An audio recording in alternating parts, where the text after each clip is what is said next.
৩০ বছর পার হয়ে যেখানে আমরা ছেলেমেয়েরা হাঁপিয়ে উঠেছি জীবনের যুদ্ধ করতে করতে, আর সেই জায়গায় আমাদের মা বাবারা 50 বছর পার হয়েও আমাদেরকে আগলে রেখেছেন।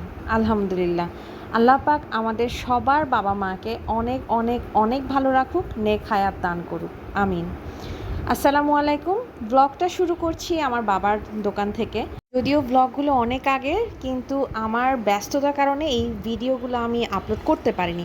যাই হোক, আব্বুর দোকান হচ্ছে বাস টার্মিনালে। আসলে গত 2022 সালে আব্বু আম্মু দুজনেই হঠাৎ করে কার্ডিয়াকে ইভেন্টে দুজনেই বেশ অসুস্থ হয়ে পড়েন। আব্বুর বাইপাস সার্জারি হয়। এরপর আব্বুকে আবারও যখন এরকম দোকানে বসতে দেখছি, এটা আমার জন্য আসলে আলহামদুলিল্লাহ একটা বিশাল পাওয়া। তো মোটর পার্টসের দোকান আমার আব্বুর, আপনারা সবাই কম বেশি জানেন। তো এখনও আব্বু ঠিক আগের মতোই আমাদেরকে আগলে রাখার চেষ্টা করেন। যখনই আমার কোনো সমস্যা বা আমার ছোটো ভাইয়ের কোনো সমস্যা, এখনও আমি মুখে বলতে হয় না, আব্বু আগে থেকেই বুঝে নেন। আব্বু না, ইনফ্যাক্ট আম্মু আগে থেকে বুঝে নেন যে আমার মেয়ে কোনো না কোনো প্রবলেমে আছে।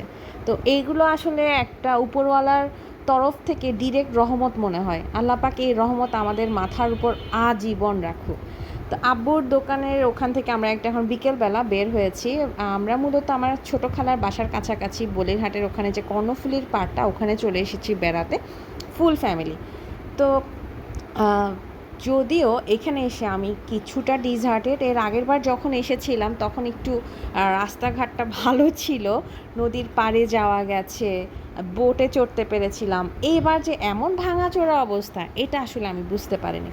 তো হোয়াট এভার, এখন আমার ভাইয়ের বউ, ভাই, আম্মু, খালামণি সবাই এসেছি, সেই সাথে ছোট আঙ্কেল সহ তাদের পুরো পরিবার, ওরা ডিরেক্ট এখানে চলে আসছে।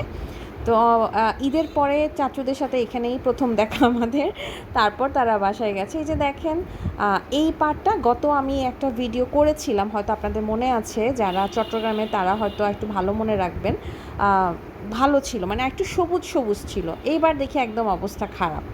যাই হোক, এটা আমাদের বাচ্চা পার্টি। সবার বড় হচ্ছে তাহান বাচ্চা পার্টির মধ্যে, এরপর তাহিম, ওয়াসনা, তাসকিন, ইউসরা, উমাইজা, সবার পুচকিটা ঘুমাচ্ছে, সেটা হচ্ছে আফিফ।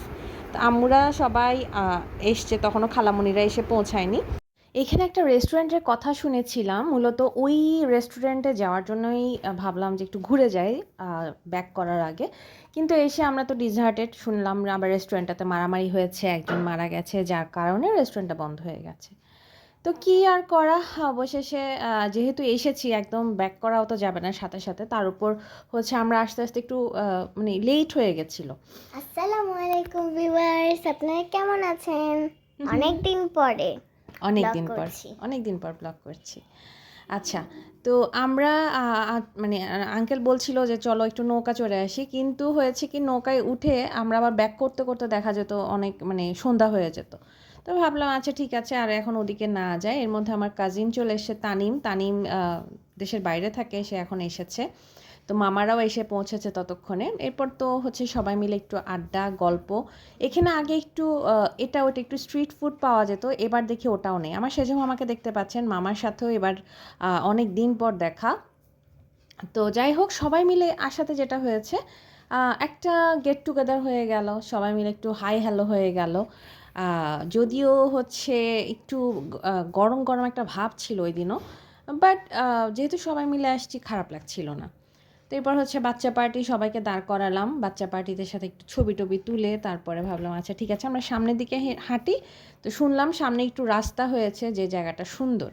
তো আমরা এরপর হচ্ছে হাঁটতে হাঁটতে একটা জায়গায় এসে পৌঁছালাম যেখানে একটু নামা যাচ্ছে। প্লিজ ইগনোর মাই ফেস, ওই কয়দিনে এত দৌড়াদৌড়িতে ছিলাম, প্লাস আমি অসুস্থ হয়ে পড়েছিলাম, যার কারণে আমি একদম, মানে কি বলবো, বচখট হয়ে গেছে আমার চেহারা সুরত। আচ্ছা, তো এখানে দেখি এক ভাই মাছ ধরছে জাল দিয়ে। তো মজার ব্যাপার হচ্ছে, ওনাকে আমরা বলছিলাম যে হ্যাঁ ঠিক আছে চলেন মাছ টাছ ধরেন, দেখি দেখা যাক কিছু আসে কিনা, আসলে আমরা নিব। বাট আনফর্চুনেটলি আমাদের কপাল এতটাই খারাপ যে কোনো মাছই আসেনি, উল্টো একটা সাপ এসেছে, এবং ওই সাপটা আবার চলে গেছে। যাই হোক, তো এসব করতে করতেই আজান দেওয়ার সময় হয়ে গেল। আমরা ভাবলাম এখানে আর বেশিক্ষণ স্টে করা যাবে না, কারণ ওখান থেকে বের হয়ে আমি আবার আপনার ভাইয়াকে নিয়ে একটু ঘুরতে যাব। ঘুরতে বলতে আপনারা সবাই জানেন চিটংয়ে আসলেই হচ্ছে আমার একটু সময় একটু ফুরসত হয়। আর যখনই আমি ঢাকায় ব্যাক করি আমি নিজেকে নিজেই চিনি না, বাচ্চা কাচ্চা তো কি বলবো, আমি ওদের সাথে আমার রাতে একবার করে দেখা হয়, এতটাই ব্যস্ত থাকি। তো এখন হচ্ছে সবাই মিলে একটু ফটোশ্যুট করার পালা। এরপর হচ্ছে আমরা ওখানে স্টপ করেছি, পরে আমার কাজিনের বাইকে করে আমি একটু আবার সামনের দিক থেকে একটু ঘুরে আসলাম। আম্মুরাও গেছে ওখানে, ভাবলাম আচ্ছা ঠিক আছে একটু ঘুরতে যাই। তো এই জায়গাটা কাইন্ড অফ নেভাল নেভাল একটা মানে একটা ভাইব আসছে, ফিলিং লাইক হ্যাঁ আমি সাগর পাড়ে আছি, গরিবের সাগর আর কি। তো যাই হোক ভালোই লাগছিল ওভারঅল। ওইখানে সময়টা একটু গরম হলেও ভালোই কাটিয়েছে। সবাই ভালো থাকবেন, আপাতত বিদায় নিচ্ছি। আসসালামু আলাইকুম।